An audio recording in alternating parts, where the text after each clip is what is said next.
To be completely honest, what I feel like I need to preach tonight has absolutely nothing to do with what she just preached. But with what she just preached, I was thinking about that. There was a time that when I was around certain people, I tried to put that bucket over my life. And what I just thought of when she was preaching, if you were to get a 5-gallon bucket and stick it over a light, it would lose oxygen and it would die. So I can't just go around this group of friends and go, and just when I bring it back out, it can still be shining. That's not how, it's got to be showing all the time. I got to be feeding it oxygen and letting it live. I feel the devil really fighting me, honestly, because what I have to say goes nothing along with anything she said. And this congregation does not look at all like they need this message. But Mom was telling me, Brother Don Rich, and God told him to preach hell and to preach it hot. And there was only 10 people there, and they was all deacons or the most faithful he knew. But God did not tell him that there was an old businessman that had gotten drunk and was coming on the back porch of the church and heard him preaching and came back a week later and said, I want to know Jesus. I heard somebody preaching about hell, and all I know is I don't want to go there. I'm going to try to get out of the way here. I know it's late and we're all yawning and working and we're all tired and everything else. So I'm going to try to hurry and get out of the way. We've got several different scriptures here. I have no idea how it's going to go together. I'm just trying to follow the Lord tonight. Brother Gary Hampton told me just a week or so ago, the message is greater than the messenger, and I'm standing on that promise. I'm not worried that it preached to any of us tonight. I'm sure all of us can do a better job than me right now. But I want to try to obey the Lord, be a willing vessel, do what He would have me to do, to bear my cross. Genesis chapter 22 and verse 9 tonight. Pray for me that God will help us to get through this sermon. God will touch our hearts and move for us tonight. I know there's a small crowd, but I've never felt the seriousness of a sermon I'm feeling right now, and I know it's a really small crowd. Every time I've thought about this sermon, I've wept. Oh, I feel like God can change somebody's life through this tonight. Genesis chapter 22 and verse 9.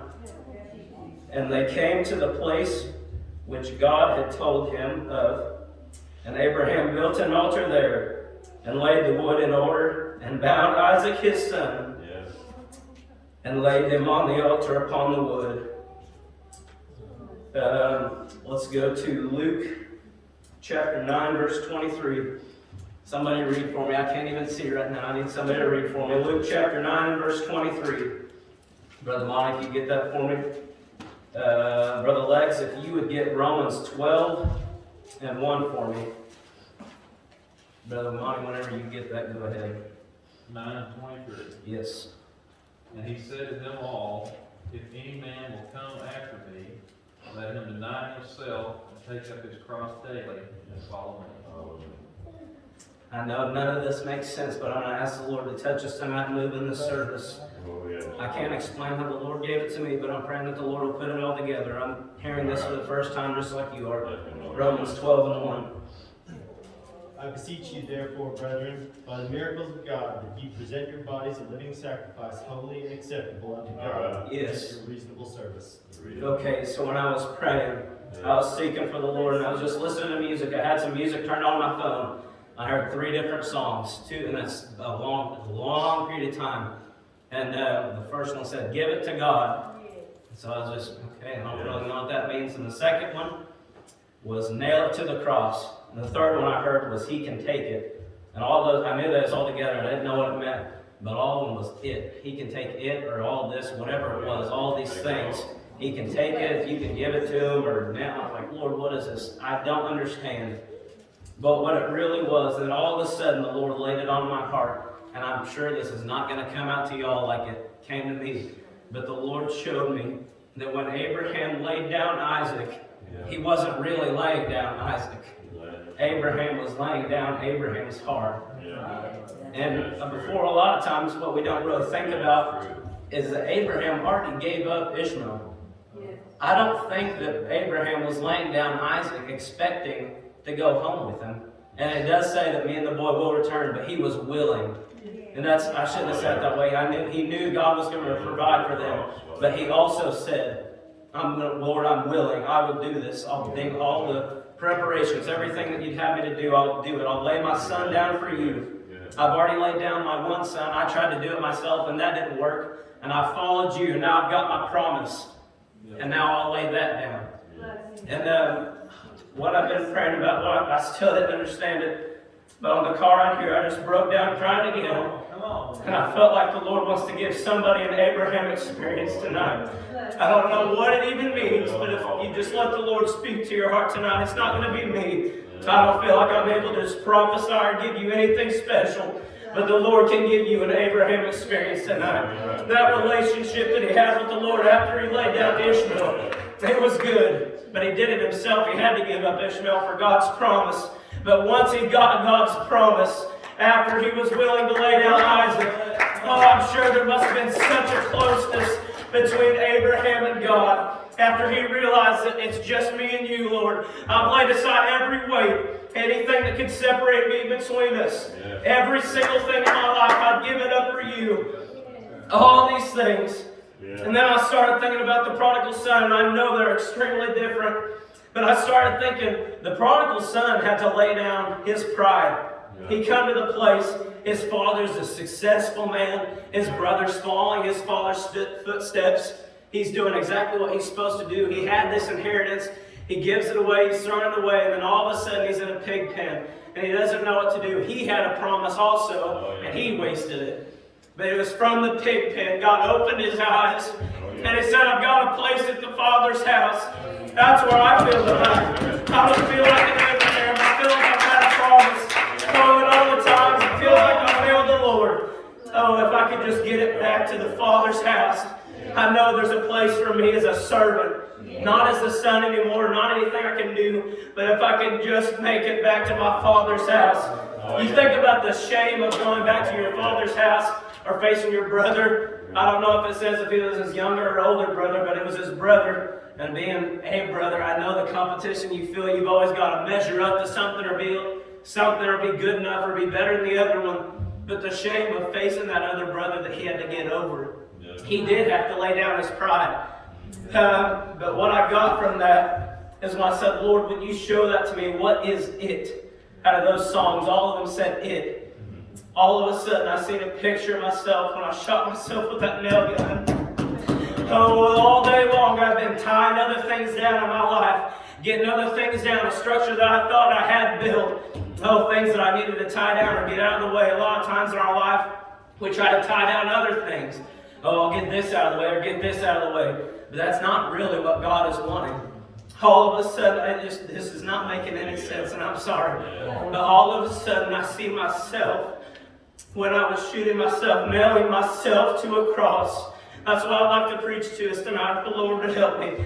Nailing myself to a cross. All these other things, if I could get my flesh down, out of the way, it doesn't matter. And this is so random, I'm so sorry.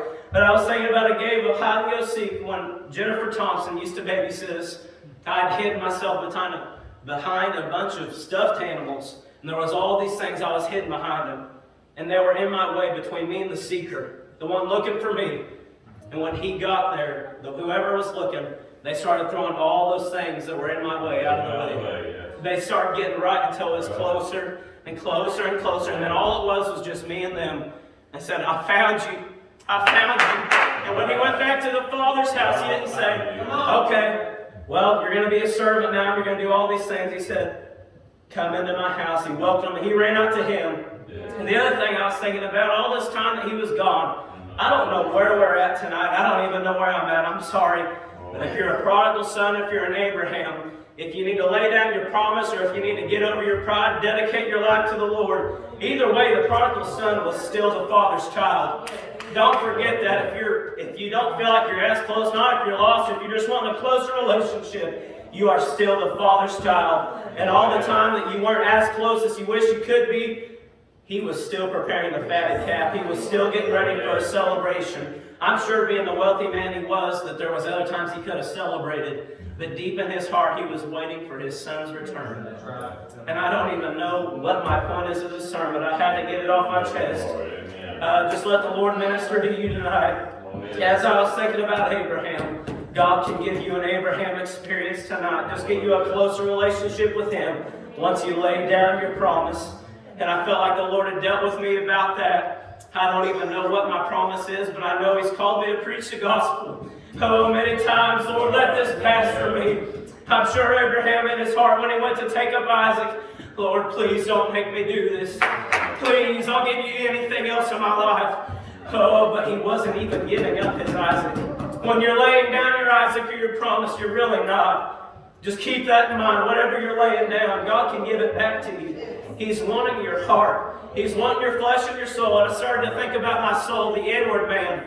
Talking about the soul on the inside, the light on the outside. My soul's on the inside, and my flesh is on the outside. But if I can get my flesh out of the way, God can see me just for my soul. He sees the inward man. So if I can just get my flesh out of the way, that He'd give me a closer relationship with Him. I don't know if somebody wants to come to the piano tonight, or if somebody just wants to come or pray or whatever. But I feel like God can give us an Abraham experience. I don't know what that means. And I don't have the answers. I don't know where you're at tonight. But God laid on my heart an Abraham experience. God can give us an Abraham experience tonight. Whatever you're going through, if you will dedicate yourself again. He had already proven, the Father of many nations, He'd give Himself again. Lord, I'll lay my side aside. I'll lay myself aside. I'm sorry. He said, I'll lay myself aside. Get lights out of the way. Give you my promise. I'm willing to serve you all the days of my life. And God used Isaac. He used Isaac. I'm thankful for the Lord and everything He's done. I'm sorry. I'm sorry for the way I preached and I tried to give you my heart. God can give us an Abraham experience. I think it'd be good if we all come around the altars and pray tonight.